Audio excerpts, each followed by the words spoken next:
विपक्ष के नेता राहुल गांधी पिछले कुछ दिनों से चुनाव आयोग के खिलाफ सबूतों के जिस एटम बम का जिक्र कर रहे थे वो आज सामने लेकर आ गए।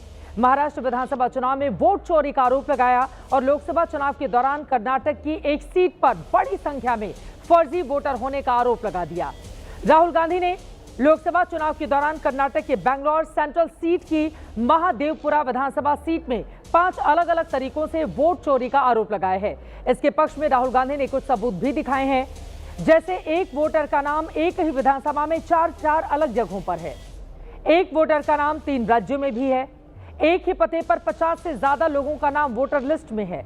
इन उदाहरणों के सहारे राहुल गांधी ने वोट की चोरी को साबित करने की कोशिश की है।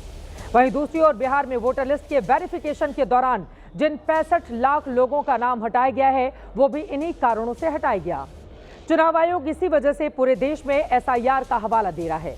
यहां तक कि बिहार में तो एसआईआर के दौरान विपक्ष के नेता तेजस्वी यादव के भी 2 वोटर कार्ड की बात सामने आ गई। यानी राहुल गांधी जो आरोप लगा रहे हैं वो सिर्फ कर्नाटका ही नहीं बल्कि बिहार में भी देखा जा सकता है। आज महादंगल में पूछेंगे वोट चोरी के राहुल गांधी के आरोपों में कितना दम है। अगर राहुल के आरोप सही हैं तो क्या पूरी चुनावी प्रक्रिया पर सवाल खड़ा नहीं होता, चुनाव आयोग पर सवाल नहीं खड़ा होता। सवाल यह भी है कि क्या राहुल गांधी ने आज अपने आरोपों से खुद ही ये साबित नहीं कर दिया है कि एसआईआर की प्रक्रिया पूरे देश में बेहद जरूरी है। इन सब के बीच चुनाव आयोग के हवाले से जो बड़ी जानकारी आई है वो भी आपको बताते चले। चुनाव आयोग ने राहुल गांधी से शपथ पत्र देने को कहा है, जिसमें वो बताएंगे कि राहुल गांधी सांसद प्रमाणित करें कि जिन व्यक्तियों के नाम जोड़ने हटाने की बात कही गई है वो सही है और बाकायदा पूरा डिटेल यहाँ पर चुनाव आयोग की ओर से दिया गया है। अब सवाल यह है, जिस बात का विपक्ष विरोध कर रहा था वो एसआईआर जो बिहार में लागू किया गया पूरे देश में लागू करने की बात कही जा रही है, क्या वो सही साबित नहीं हो जाता। कई ऐसे मुद्दे हैं जिस पर विस्तार से करेंगे चर्चा, लेकिन शुरुआत कर लेते हैं वार पलटवार से।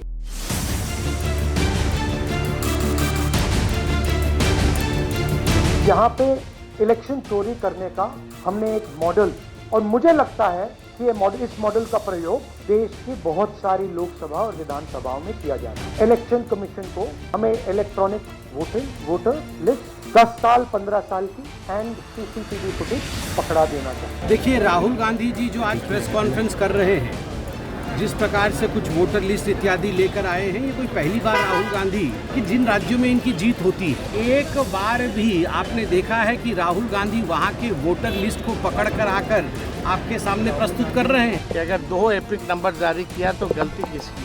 गलती खुद करे और एक्सप्लेनेशन हमसे मांगे तो भाई एक ही जगह ना हमेशा से वोट देते रहे हैं। इसका जवाब जो दिया जाएगा उसका कोई जवाब इनके पास होगा नहीं। राहुल गांधी जी विपक्ष के नेता हैं, इस तरह की गैर जिम्मेदारना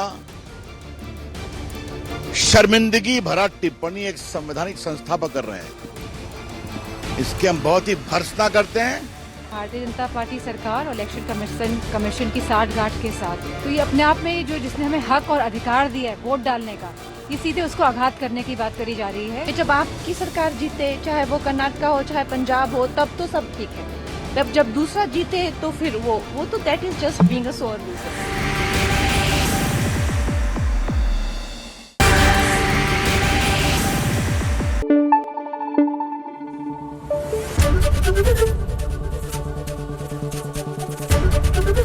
एबीपी न्यूज आपको रखे आगे।